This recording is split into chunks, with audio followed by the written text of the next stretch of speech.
네, 반갑습니다.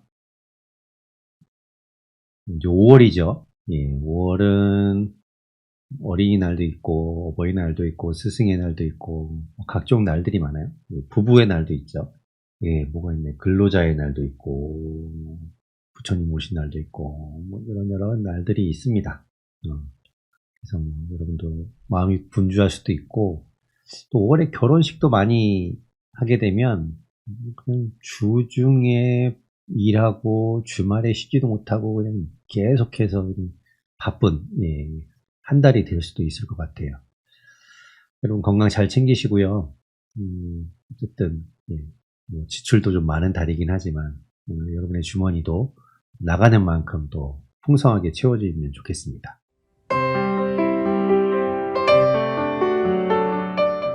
살아계신 하나님 감사합니다. 주의 은혜 앞으로 우리가 나아갑니다. 그 사랑 안에 날마다 거하고 그 사랑 때문에 주님 앞으로 나갈 수 있게 해주셔서 감사합니다. 오늘도 그 사랑으로 우리를 붙들어 주시고 주님께서 오늘 함께 해주셔서 주의 말씀 가운데 주님을 보게 하시고 주님이 우리에게 들려주시는 그 귀한 말씀을 우리가 듣고 그 말씀 붙들고 살아가도록 하나님과 함께하여 주시고 오늘 이 시간을 주장하여 주시옵소서.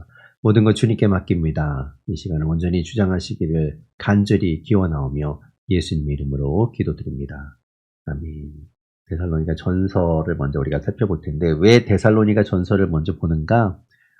시간 순서대로 이제 서신서들을 쭉 배열했을 때 우리가 성경에 나와 있는 거 말고 성경에 나와 있는 거는 먼저 바울 서신이 제일 앞에 나오고요. 그 다음에 이제 일반 서신들 다른 저자가 쓴 서신들이 나오게 되는데요. 또 바울 서신 중에서도 가장 양이 많은 로마서가 이제 맨 앞에 나오게 되고 이렇게 차례차례 쭉 나오게 되는데 우리는 이제 그것보다는 시간 순서대로 좀 보려고 하는 거죠. 여기에서 이제 의견이 좀 분분하긴 한데 갈라디아서가 가장 먼저 쓰여졌느냐. 그래서 갈라디아서가 1차 전도 여행 하기 전 또는 1차 전도 여행 중에 쓴 이렇게 이제 편지로 본다면 제일 먼저 쓴 편지가 되고요. 그렇지 않고 갈라디아서를 2차 전도 여행 이후 정도로 본다면 그러면 데살로니가 전서가 제일 먼저 쓰여진 서신서가 돼요. 그래서 요게 이제 갈라디아서의 위치가 어디냐에 따라서 무엇이 가장 먼저 쓰여 있는가 첫 번째 편지를 놓고 이제 의견이 분분해요. 근데 뭐 편지마다 뭐 연도가 기록되어 있는 것이 아니다 보니까 이제 여러 가지 상황을 가지고 유추해 보게 되는데 이제 그렇게 의견이 나뉘게 되는 거죠.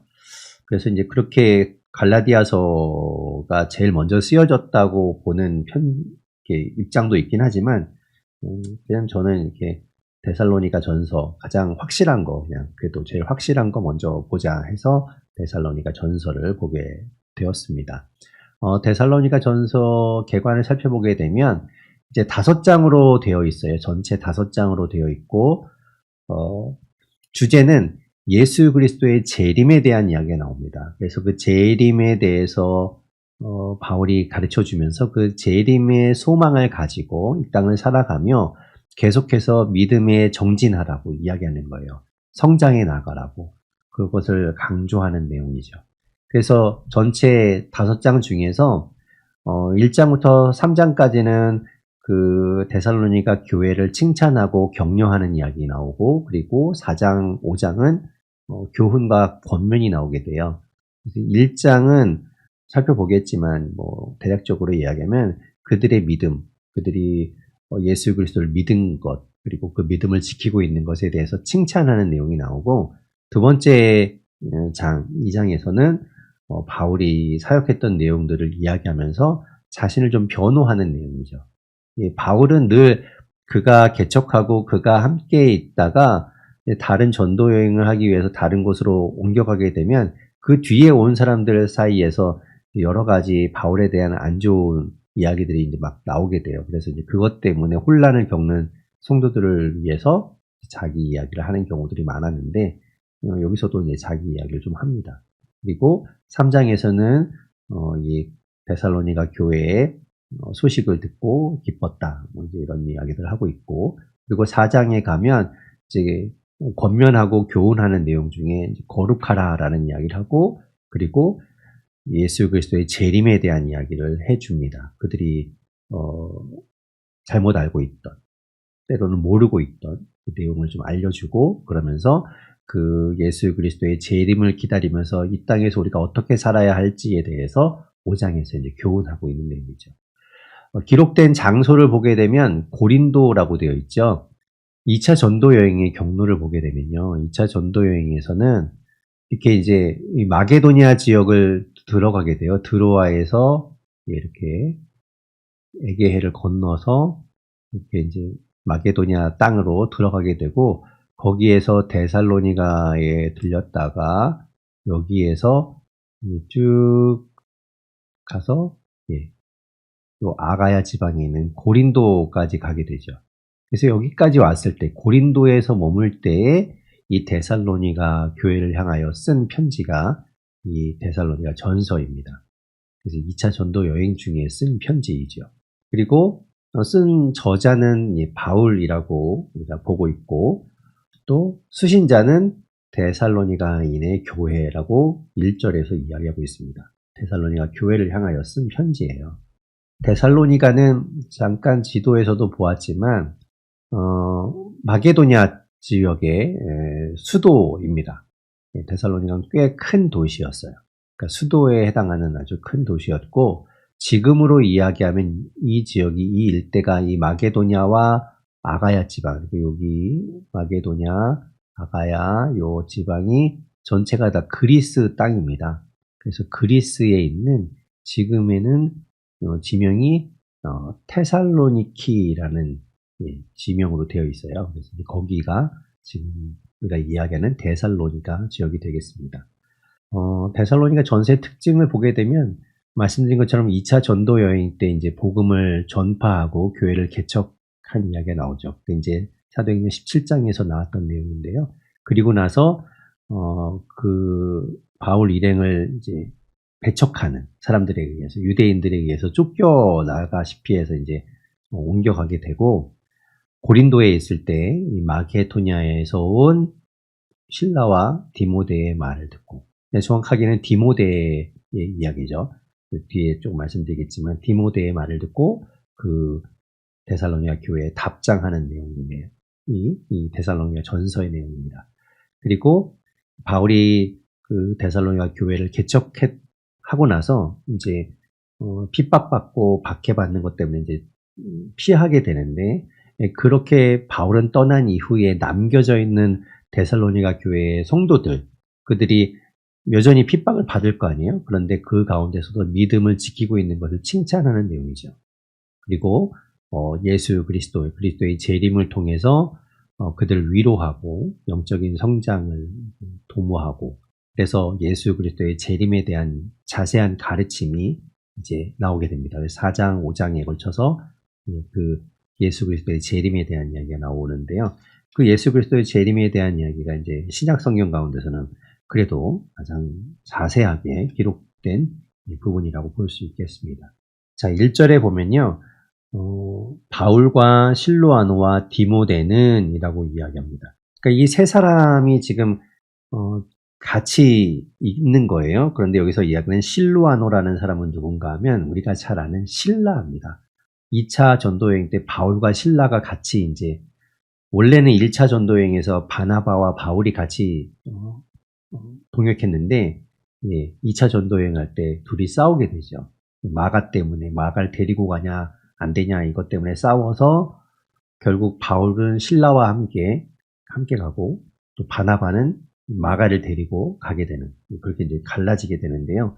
그때 함께 떠났던 실라라고 되어 있는 그 사람이 바로 이 실로아노입니다.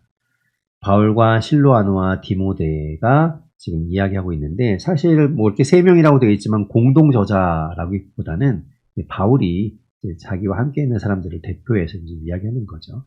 그리고 중간에 보면 데살로니가인의 교회에 편지한다라고 하면서 데살로니가 교회를 향하여 이제 수신자를 정하면서 이야기합니다. 그리고 1절에서는 이제 보통 바울이 편지할 때는, 우리도 늘 예전에 지금은 편지를 잘 안 쓰지만 예전에 편지 쓸 때만 해도 가장 먼저는 이제 인사말을 쓰게 되잖아요.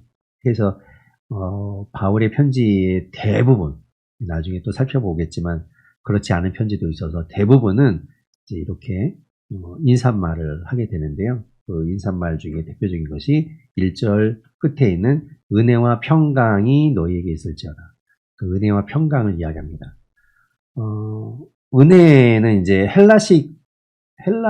지금 요 헬라식 인사 중에서 이제 보통 많이 사용하던 개념이고, 평강이라는 건 샬롬이잖아요. 샬롬. 히브리식 가장 또 그가 대표적으로 히브리식 인사 가운데 샬롬 인사하는 그 내용이라서 이렇게 이제 은혜와 평강이라는 것을 많이 이야기하고 있어요. 자, 그렇게 이제 1절에 인사한 이후에 2절부터는 바울이 이제 그 데살로니가 교회 교인들을 향해서 그들을 칭찬하는 내용을 이야기하고 있습니다.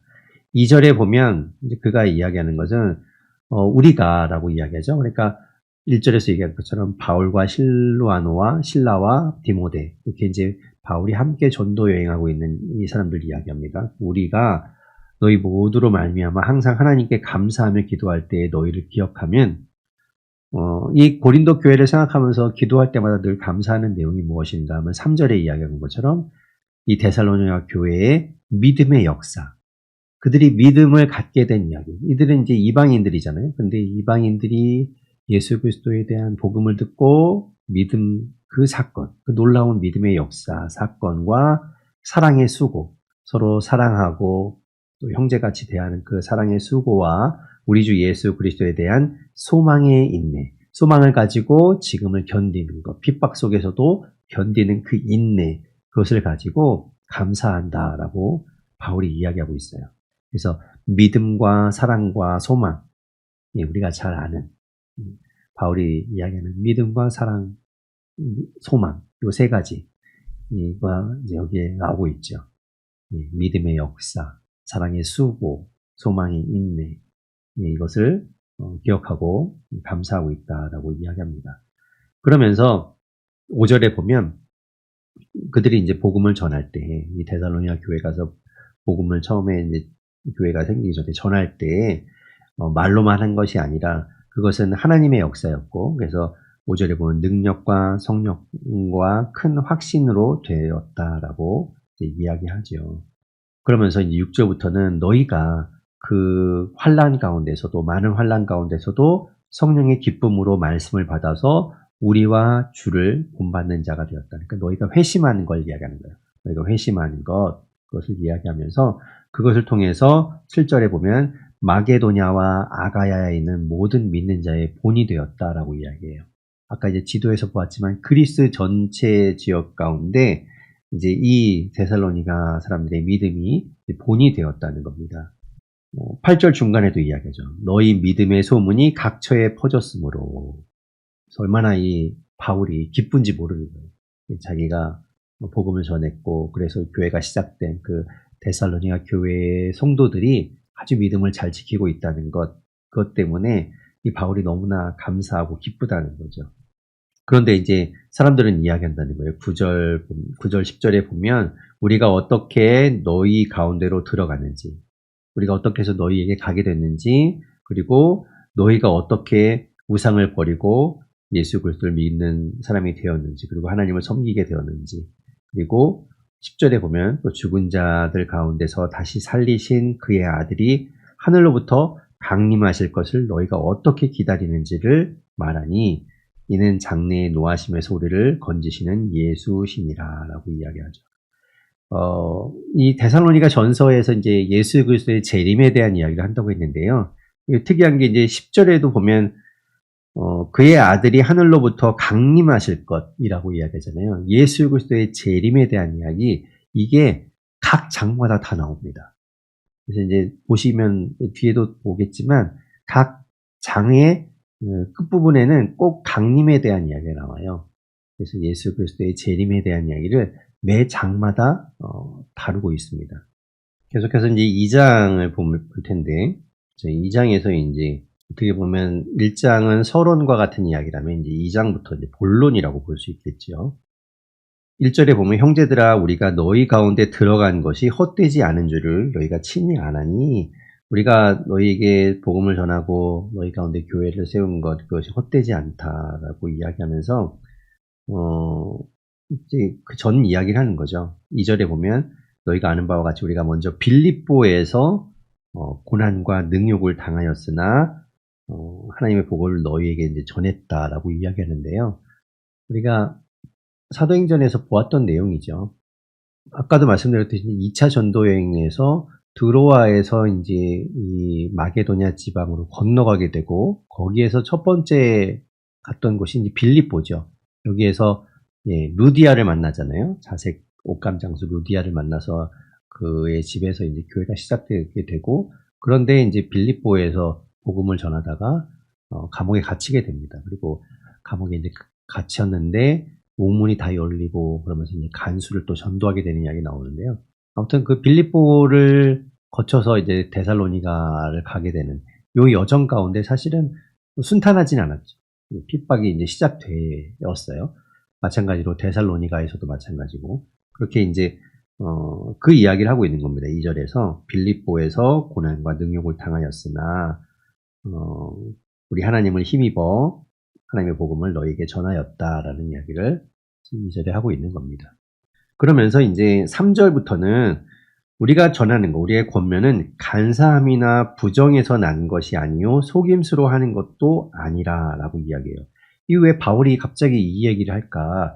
왜 간사함이나 부정이나 속임수에 대한 이야기를 할까? 아마도 이 데살로니가 교회 안에서 이 바울이 떠난 이후에 뒤늦게 들어온 이제 바울이 떠나고 나면 바울이 떠난 그 자리에 유대인들이 들어와요. 유대인들이 이제 바울을 계속 쫓아다니면서 방해하는데 유대인들이 와서 이제 바울을 헐뜯게 되죠. 그러면서 바울을 헐뜯었던 내용 중에 하나가 이제 이 데살로니가의 내용을 보면 아마도 바울이 자기의 사욕을 위해서, 자기의 이익을 위해서 그렇게 복음을 전하고 전도하고 교회를 세운 것 아니냐.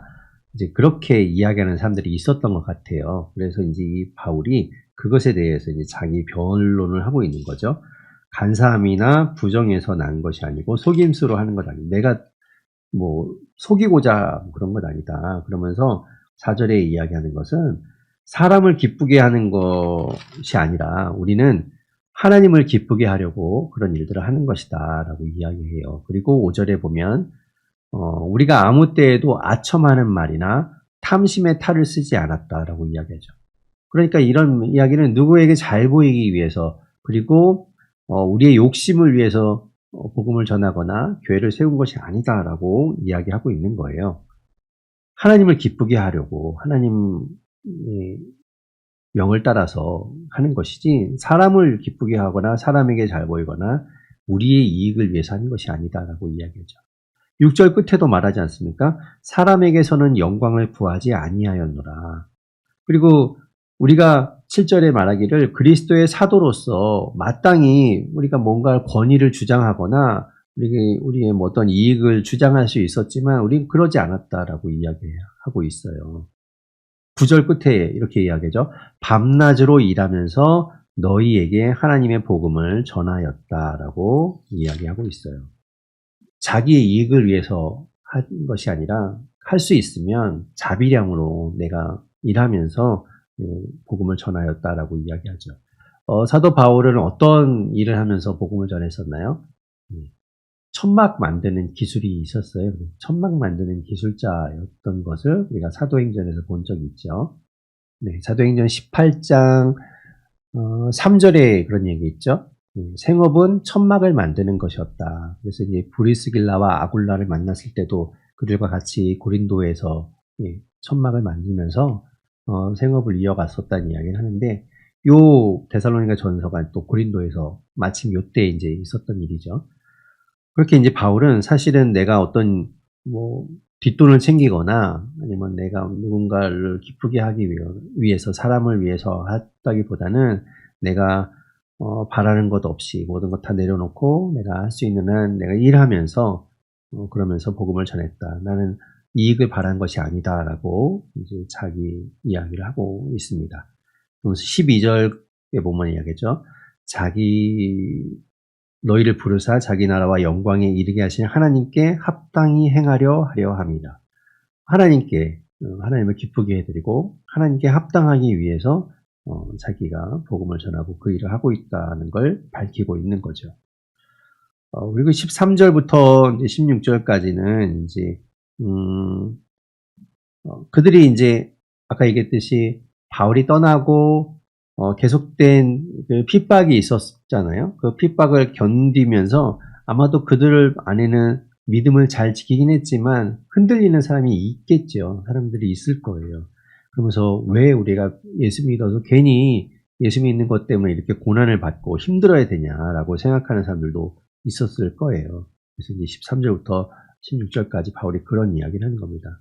13절 중간에 보면 하나님의 말씀을 받을 때 사람의 말로 받지 아니하고 하나님의 말씀으로 받은 너희다. 그래서 그 말씀이 너희 가운데 역사한다. 그러면서 이야기하는 것이 14절에 보면 너희가 그리스도 예수 안에서 유대에 있는 하나님의 교회들을 본받은 자 되었으니 그들이 유대인들에게 고난을 받은 것 같이 너희도 너희 동족에게서 동일한 고난을 받았느니라. 너희가 고난을 받고 핍박을 받고 사람들로부터 예수 믿는 것 때문에 따돌림을 당하고 어려움을 당하는 것, 그것이 이상한 것 아니라는 거예요. 이게 당연하다. 어쩌면 그것이 누구나 겪는 일이고 예수 믿는 사람들은 다 거쳐가는 일이다. 그러니까 그것이 이상한 것 아니다. 너희 잘하고 있는 거다라고 이야기하는 거죠.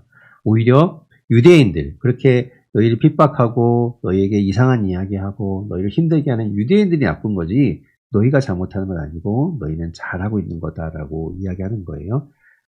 16절에 보면 유대인들에 대해서 이야기하기를 우리가 이방인에게 말하여 구원받게 함을 그들이 금하여, 유대인들이 그걸 막 금지시키고 회방을 놓고 방해하잖아요. 그러면서 자기의 죄를 항상 채움에 노하심이 끝까지 그들에게 임하였느니라 라고 이야기하면서 유대인들이 그렇게 너희를 방해하는 그들이 잘못된 것이고 그들 벌 받을 거야. 그러니 너희는 힘들어도 조금씩 견디고 그 길을 잘 가길 바란다 라고 이제 이야기하는 거죠. 그러면서 이제 17절부터 20절까지 바울이 사실은 이 데살로니가 교회의 마음이 늘 쓰여서 가고자 했어요. 너희를 보려고 가고자 했는데 18절 말하죠. 나 바울은 한 번, 두 번 너희에게 가고자 하였으나 사탄이 우리를 막았다. 그래서 일이 자꾸만 꼬여서 갈 수가 없었던 거예요. 상황이 여의치 않았던 거죠. 하지만 그렇다고 해서 너희를 잊거나 너희를 버린 것 아니고 이야기하는 것이 19절에 우리의 소망이나 기쁨이나 자랑의 면류관이 무엇이냐. 우리가 무엇을 자랑할 수 있겠냐. 우리가 무엇을 소망하며 무엇을 기뻐하냐. 바로 너희 아니겠냐. 예수 그리스도 앞에서 너희가 믿음 가지고 있는 것. 우리에게 너무나 기쁨이고 우리에게 영광이다. 라고 이야기하는 거죠. 그래서 19절에 보면 또 강림하실 때 이야기잖아요. 주님이 오실 때에 그 우리 주 예수 앞에 너희가 서는 것. 그것이 바로 우리의 영광이고 우리의 기쁨이다라고 바울이 이야기하고 있습니다. 목회자의 마음, 그런 거죠. 그렇게 이제 바울은 데살로니가 교회에 대한 마음을 계속 품고 있었고 그들에 대한 안타까움, 또 그들을 돌보고 더 케어해야 되는데 라는 그런 마음의 짐 같은 게 있었어요.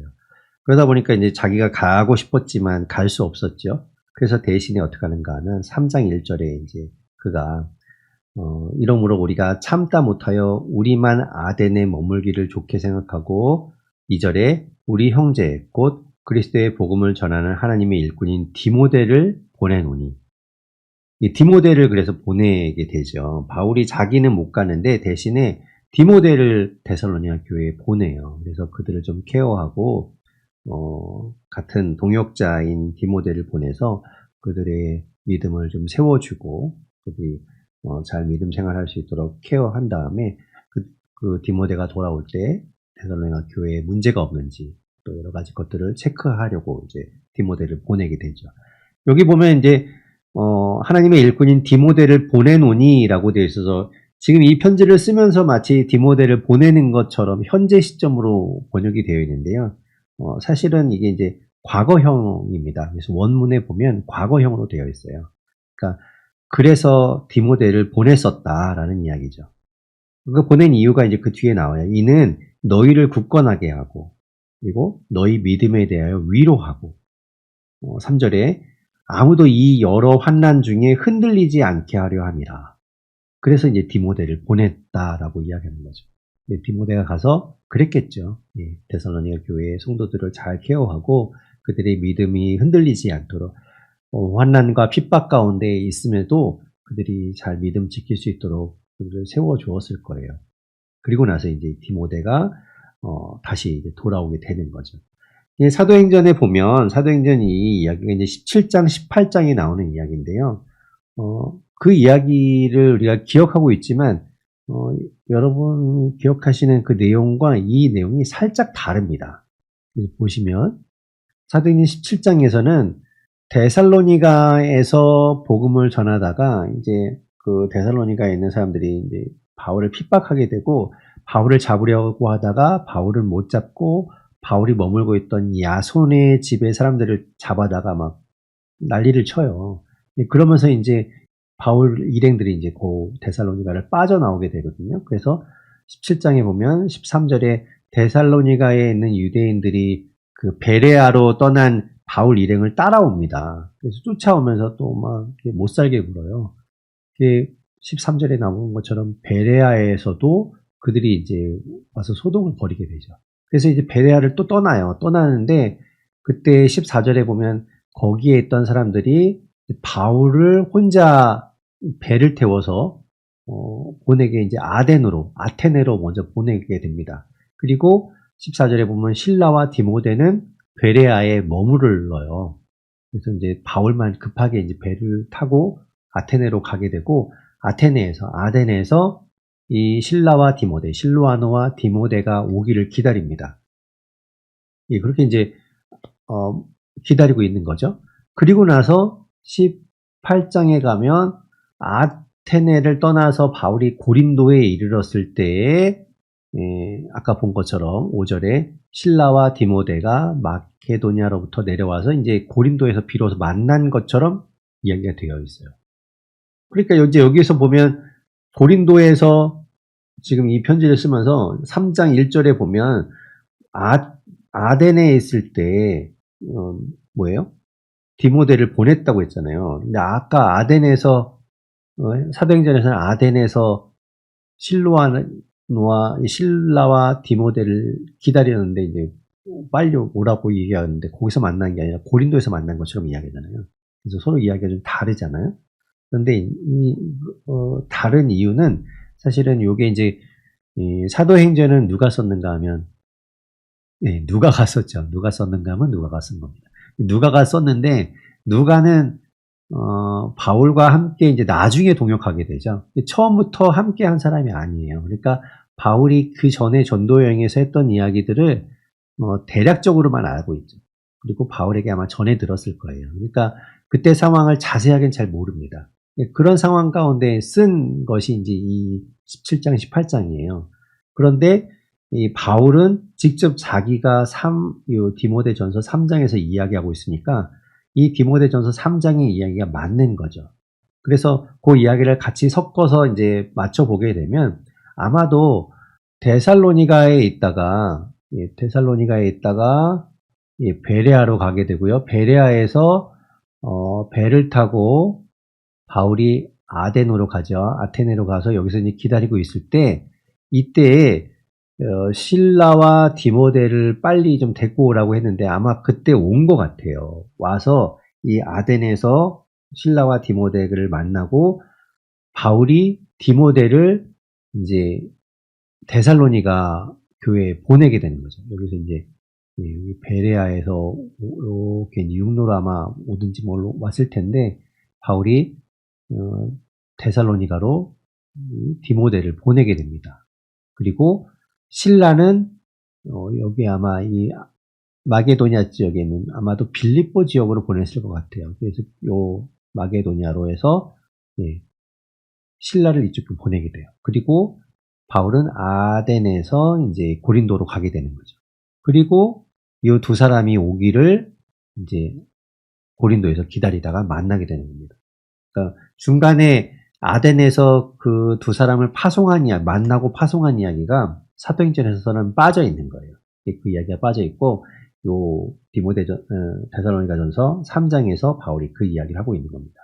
그래서 이제 디모데가 데살로니가 교회의 상황을 가지고 바울에게 오게 된 겁니다. 그래서 이제 그걸 듣게 되었다라고 이제 이야기하는 거죠.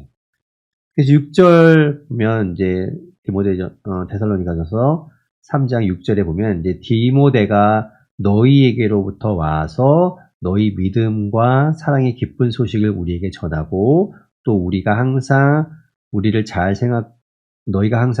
생각하여 우리가 너희를 간절히 보고자 함과 같이 너희도 우리를 간절히 보고자 한다라는 것을 전해주었다는 거예요. 이게 들으니까 얼마나 바울이 기뻐요. 잘 믿음을 지키고 있다. 그리고 서로 사랑하며 그 공동체를 이루고 있다. 그런 이야기. 그리고 우리를 여전히 생각하고 있고, 기도해주고 있고, 우리가 보고 싶어 하는 것처럼 그들도 보고 싶어 한다라는 이야기를 들으니까 바울이 기뻤겠죠. 그래서 7절 끝에 보면, 너희 믿음으로 말미암아 너희에게 위로를 받았다. 얼마나 기쁜지 모른다. 위로가 되었다라고 이제 이야기하는 거예요. 그러면서 그냥 단순한 위로가 아니라 8절에는 그러므로 너희가 주 안에 굳게 선즉 우리가 이제는 살리라. 그것 때문에 우리가 사는 것 같다라고 이야기하는 거죠. 그러면서 보고 싶은 거예요. 보고 싶다. 내가 어떻게 기회가 되면 아까 한두 번 가고자 했는데 못 갔잖아요. 그 정도로 가고 싶은 마음이 이제 있는 거죠. 그래서 가고 싶고 보고 싶다라고 이야기합니다. 10절에 말하죠. 주야로 심히 간구함은 너희 얼굴을 보고 너희 믿음이 부족한 것을 보충하게 하려 합니다. 내가 가서 너희 더 챙겨줘야 되는데 이제 그런 이야기를 하는 거죠. 그러면서 11절부터 13절까지 그가 하나님께 간구하는 내용들을 이야기해요. 그 데살로니가 교회에 갈 수 있게 해주시고 또 그들이 갈 때까지 하나님 안에서 믿음 잘 지키고 서로 사랑하면서 굳건하게 잘 지낼 수 있게 하나님 해주십시오라고 이제 그가 기도한다라고 이야기합니다. 그러면서 또 13절에 뭐라고 돼 있어요? 우리 주 예수께서 그의 모든 성도와 함께 강림하실 때 또 강림 이야기 나오죠. 매 장마다 지금 강림 이야기 나옵니다. 강림하실 때 우리 아버지 앞에서 거룩함에 흠이 없게 하시기를 원하노라. 그래서 이 데살로니가 교회의 소식을 듣고 기뻐하고 그렇게 마음을 쓰고 있는 바울의 이야기가 3장이 나옵니다. 4장에 가게 되면 그들을 향한 권면의 내용들이 나옵니다. 1절에 그러므로 형제들아 우리가 끝으로 주 예수 안에서 너희에게 구하고 권면하노니 라고 이야기하죠. 너희가 마땅히 어떻게 행하며 하나님을 기쁘시게 할 수 있는지를 우리에게 배웠으니 곧 너희가 행하는 바라 더욱 많이 힘쓰라. 하나님을 기쁘게 하는 일을 해라 라고 이야기하는 거예요. 앞에서 이제 2장에서 그가 얘기했잖아요. 우리는 사람을 기쁘게 하는 것이 아니라 하나님을 기쁘게 하고 있다라고 이야기했는데 너희도 그렇게 배웠으니 그렇게 하라 라고 권면하는 거죠. 그러면서 3절에 이야기합니다. 하나님의 뜻이 있다. 하나님의 뜻은 이것이니 너희의 거룩함이라. 하나님은 너희가 거룩하기를 바라고 계신다라고 이야기해요. 이들이 그 전에 살고 있던 이방 문화 속에서 그들이 자라왔잖아요. 그런데 그 모든 이방 문화의 더러움과 음욕과 이런 것들을 다 버리고 하나님 말씀대로 거룩하게 살아가기를 바울이 권면하고 있습니다. 우리가 레위기에서도 레위기의 전체 주제가 그거였잖아요. 레위기 19장 2절에서 이야기하는 것처럼 하나님이 이스라엘 백성들에게 원하셨던 것도 그거잖아요. 너희는 거룩하라. 이는 나 여호와 너희 하나님이 거룩합니다. 내가 거룩하니 너희도 거룩하라 라고 말씀하셨었어요. 그래서 이 바울도 마찬가지. 하나님의 뜻이 그것이다. 너희가 거룩한 것, 그 거룩함을 힘쓰라 라고 이야기하는 거죠. 그래서 3절부터 음란을 버리고 뭐라고 되어 있습니까? 4절에 또 보면 각각 거룩함과 존귀함으로 자기의 아내 대할 줄을 알고, 그죠? 5절 중간에 이방인과 같이 세욕을 따르지 말고, 그 일 때문에 6절에 보면 분수를 넘어서 형제를 해하지 말라. 음행을 하기 위해서 각종 불법을 저지르고 그것을 당연한 것으로 여기는 그런 것들을 버리고, 이전엔 너희가 그랬는지 몰라도 그러지 말고 이제부터는 하나님의 뜻이 거룩함이니 그 거룩함을 따라하라. 그것이 하나님을 기쁘게 하는 것이다 라고 바울이 이야기하는 겁니다. 8절에 말하죠. 저버리는 자는 사람을 저버림이 아니요 너희에게 그의 성령을 주신 하나님을 저버림이니라. 그러니 거룩하라 라고 이야기합니다. 그리고 9절부터는 이제 형제 사랑에 대해서 이야기하는 거예요. 그러니까 이 디모데가 가지고 온 이 데살로니가 교회의 이야기를 들어보니 이제 이런 것들이 좀 권면해주고 싶었던 거죠. 그들 가운데 아직도 음행을 하고 있는 사람들이 있고 또 형제 사랑하고 있다는 이야기를 들었는데 9절, 10절에 보면 형제 사랑에 대해서는 너희가 너무 잘한다는 이야기를 들었다. 너희가 잘하고 있다. 그러니 더욱더 힘쓰고 더욱 그렇게 해라라고 이야기하고 있는 거예요. 그리고 또 11절, 12절에서는 자기 일을 해라. 일 안 하고 빈둥거리고 이렇게 한량처럼 지내는 사람들 에게도 권면하는 것이 너희 손으로 일하기를 힘쓰라 라고 이야기하는 거죠. 자기도 일하면서 이렇게 하고 있으니 너희도 일하기를 힘써라. 그래서 12절에 보면 단정히 행하고 또한 아무 궁핍함이 없게 하렵니다 라고 이야기합니다. 그리고 이제 13절부터는 예수 그리스도의 재림에 대한, 재림 때 예수 그리스도에서 재림하실 때 우리가 부활하라는 이야기를 하고 있어요. 이게 이제 예수님의 재림 때에 있을 그 종말의 때에 일어날 현상에 대해서 이제 바울이 이야기하고 있는 거예요. 다른 성경 가운데서도 아주 중요한 그 내용들이라고 볼 수 있겠죠. 그런데 이 이야기를 갑자기 왜 하는가 하면 데살로니가 교회에 누구나 이제 그런 일들을 겪잖아요. 이제 먼저 사랑하는 사람을 떠나 보내야 되는, 죽음을 맞이하는 그런 것 때문에 슬퍼하는 사람들이 있잖아요. 슬프잖아요. 그것 때문에 낙심하고 힘들어하는 사람들을 위해서 이제 이 소망에 대한, 재림에 대한 소망, 부활의 소망을 이야기하는 겁니다. 13절에 보면 형제들아 자는 자들에 관하여는 너희가 알지 못함을 우리가 원하지 아니하노니, 너희가 그것을 잘 오해하고 있거나 잘 모르고 있는 것 같은데 이는 소망 없는 다른 이와 같이 슬퍼하지 않게 하려 합니다. 너희가 그 부활과 재림 때에 대해서 잘못 알고 있어서 먼저 떠나간 사람을 슬퍼하면서 너희가 낙심하고 그렇게 정말 식음을 전폐하고 있는 그런 상황 가운데 있다니, 그러지 않기 위해서 내가 너희에게 이 이야기를 한다라고 하는 거죠. 그러면서 예수님께서 다시 오시게 될 터인데, 예수님께서 다시 오실 때는 14절 중간에 보면 예수 안에서 자는 자들도 하나님이 그와 함께 데리고 오시리라. 그러니까 예수 안에서 자는 자들 어떤 사람이에요? 먼저 죽음을 맞이한 사람들이죠. 그 사람들도 하나님께서 데리고 오신다는 거예요. 그러면서 이제 15절에는 우리가 주의 말씀으로 너희에게 이것을 말하노니 라고 이야기하면서 주님의 말씀을 이제 인용해서 이야기합니다. 근데 이 주님의 말씀 뒤에 이제 15절부터 이야기하는 거는 사실 우리가 보았던 복음서에서 예수님의 말씀 가운데는 있지 않았어요. 그러니까 우리가 이전에도 사도행전에서도 이제 그런 내용들을 보았었는데, 이 바울은 예수님이 말씀하신 것들을 우리가 알고 있는 복음서 외에도 다른 것들을 보고 이제 그것들을 언급하고 있는 것 같아요. 사도행전 20장 35절에서도 주 예수께서 친히 말씀하신 바 주는 것이 받는 것보다 복이 있다. 이거는 우리가 복음서에서 본 말씀이 아니잖아요. 그런데 예수님께서 말씀하신 내용이다라고 하면서 이야기하는 걸 보면 이때도 그렇고 오늘 나와 있는 이 말씀 가운데서도 예수님의 말씀이 이제 기록되어 있는 다른 것이 있었던 것 같아요. 그래서 그걸 보고 이제 이야기하는 것 같죠. 그는 이제 예수님의 말씀을 알고 있는 거죠. 그래서 그걸 인용해서 이야기합니다. 15절 중간에 보면 주께서 강림하실 때까지 우리 살아남아 있는 자도 자는 자보다 결코 앞서지 못하리라 라고 이야기하면서 예수님께서 이 땅에 다시 오실 때에 16절에 보면 호령과 천사장의 소리와 하나님의 나팔 소리로 친히 하늘로부터 강림하시리니 그리스도 안에서 죽은 자들이 먼저 일어나고 17절에 보면 그 후에 우리 살아남은 자들도 그와 함께 구름 속으로 끌어올려 공중에서 주를 영접하게 하시리니 그리하여 우리가 항상 주와 함께 있으리라.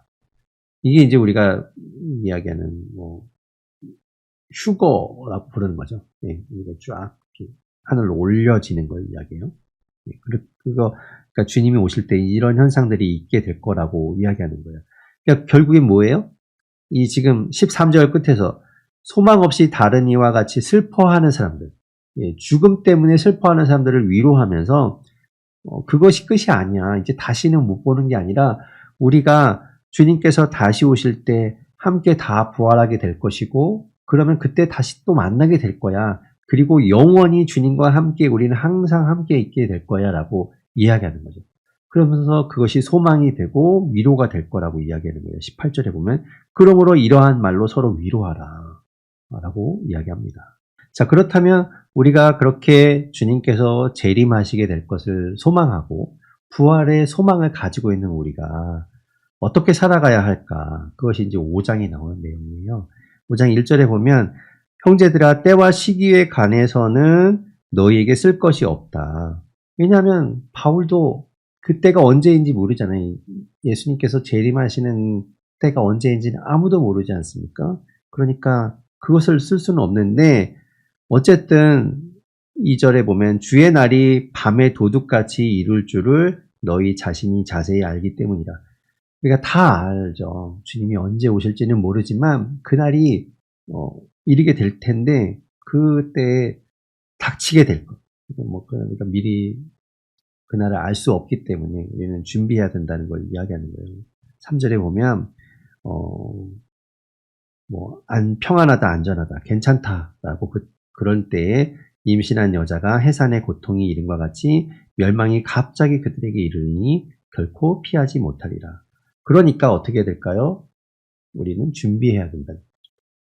깨어 있어야 한다는 거예요. 그러면서 이제 4절부터는 형제들아 너희는 어둠에 있지 않으니까 그날이 도둑같이 너에게 임하지 못하리니 우리가 어둠 속에 있으면 깨닫지 못하고 알지 못해서 주님이 임하시는 걸 모르겠지만 우리는 그렇지 않아서 안다는 거죠. 그러니까 우리가 깨어 있으라고 이야기하는 거예요. 5절에 보면 너희는 다 빛의 아들이요 낮의 아들이라. 6절 그러므로 우리는 다른 이들과 같이 자지 말고 오직 깨어 정신을 차릴지라. 다른 사람들처럼 똑같이 흥청망청 그렇게 마치 이 땅의 끝이 안 올 것처럼 그렇게 살 것이 아니라 깨어 있어라 라고 이야기하는 거죠. 8절에 우리는 낮에 속하였으니 정신을 차리고 믿음과 사랑의 호심경을 붙이고 구원의 소망의 투구를 쓰자. 믿음, 소망, 사랑 또 나오죠. 그렇게 우리에게 가진 믿는 자의 덕목인 믿음, 소망, 사랑을 가지고 우리가 깨어있자, 정신 차리고 있자라고 이야기하는 거예요. 하나님은 우리를 노하시게 하려고 세운 것이 아니라 우리를 살리기 위해서 세우셨다라고 이제 10절에도 이야기하는 거죠. 그러니 11절에 피차 권면해라. 피차 사람들에게도 사람들이 앞에서 4장에서 봤던 것처럼 계속해서 막 자신들이 해왔던 것처럼 이방 풍습을 따라서 음행을 저지르고 그리고 막 일도 열심히 안 하고 이런 건 사람들에게도 권면하면서 서로 이렇게 세워주라고 이야기하는 거죠. 권면하고 서로 덕을 세우기를 너희가 하는 것 같이 하라. 그렇게 이야기합니다. 그러면서 이제 그들에게 또 권면하기를 12절에 보면 형제들아 우리가 너에게 구하노니 너희 가운데서 수고하고 주 안에서 너희를 다스리며 권하는 자들을 너희가 알고 그들을 귀히 여겨라 라고 이야기하죠. 스승된 또 그들에게 가르침을 주는 또 그들과 함께하는 또 리더 그들을 귀히 여겨라 라고 그러면서 그 안에서 화목하라 라고 이야기합니다. 14절, 15절에서는 이제 서로 이제 그 공동체 안에서 아까 앞에서도 이야기했지만 서로 권면해주고 피차 세워주라는 이야기를 하고 있어요. 권면하노니 게으른 자들을 권계하여, 그죠? 게으른 자들을 이렇게 내버려 두지 말고 그들을 권면해서 그들을 막 이렇게 훈계하고 뭐 내치지 말고 그들을 잘 권면해서 그들을 다독여서 일할 수 있게 해주고, 또 마음이 약한 자들 격려해주고 힘이 없는 자들 붙들어주고, 그러면서 서로 세워서 공동체가 든든히 세워갈 수 있게 하라라고 이야기하죠. 그리고 15절에 보면 누구에게든지 악을 악으로 갚지 말고 서로 대할 때, 모든 사람을 대할 때 항상 선을 따라서 행하라라고 이야기합니다.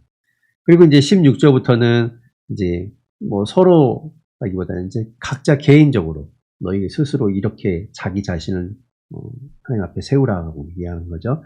우리가 잘 아는 말씀 아닙니까? 16절부터 18절까지 항상 기뻐하라, 쉬지 말고 기도하라, 범사에 감사하라. 이것이 그리스도 예수 안에서 너희를 향하신 하나님의 뜻이니라 라고 이야기해요. 하나님의 뜻은 무엇인가? 우리가 항상 기뻐하고, 그리고 쉬지 말고 기도하고, 범사에 감사하는 것. 그리고 아까 4장 3절에서도 이야기했죠. 하나님의 뜻은 이것이니 너희의 거룩함이라. 거룩한 것, 거룩함을 따르는 것. 그것이 하나님의 뜻이다라고 이야기하고 있어요. 그러면서 계속해서 19절부터는 성령을 소멸하지 말며 예언을 멸시하지 말고 범사에 헤아려 좋은 것을 취하고, 22절 악은 어떤 모양이라도 버리라 라고 이야기합니다. 이게 이제 아주 중요한, 여기 성도인 우리에게 주시는 아주 중요한 이야기죠. 그러니까 이제 이 말씀을 따라 살아가야 됩니다. 그러면서 이제 마지막 인사를 하기를 23절에 평강의 하나님이, 샬롬의 하나님이 친히 너희를 온전히 거룩하게 하시고, 뭐 히브리어로는 샬롬이지만 헬라어로는 여기서 평강이라는 말은 이제 에이레네라는 말이죠. 그 평강의 샬롬의 하나님께서 너희를 온전하게 하시고, 또 너희 전 어떤 인격인 영과 혼과 몸이 우리 주 예수 그리스도께서 강림하실 때 흠없게 보존되기를 원하노라 라고 이야기하고 있습니다. 그가 이루실 것이다. 그러면서 25절에 당부하기를 우리를 위하여 기도해줘라.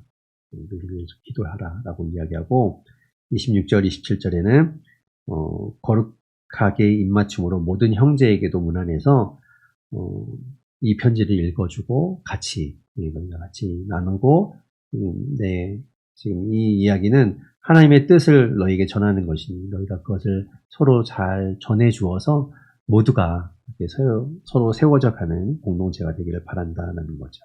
마지막 28절에 그들에게 끝 인사로 축복을 선언하고 있습니다. 우리 주 예수 그리스도의 은혜가 너희에게 있을지어다. 데살로니가 교회를 위해서 쓴 이 바울의 편지를 보면서 또 이야기가 지금 우리에게도 전해지는 것을 느끼게 됩니다. 우리도 하나님의 뜻인 또 거룩함을 추구하길 바라고, 항상 기뻐하고 쉬지 말고 기도하고 범사에 감사하는 우리 모두가 되기를 바랍니다.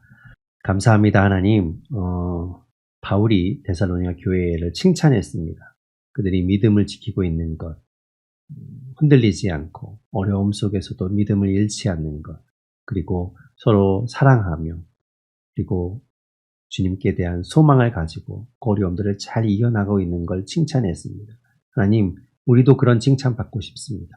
우리에게도 믿음을 허락해 주시고, 우리가 주님을 바라보며 주님과 함께 이 어려움과 또 각자에게 주어진 문제들을 잘 이겨나갈 수 있게 도와주시고, 그래서 주님께 칭찬받고 주님께서 보시기에 선하게 잘했다 말씀하시는 우리 모두가 되게 하여 주시옵소서.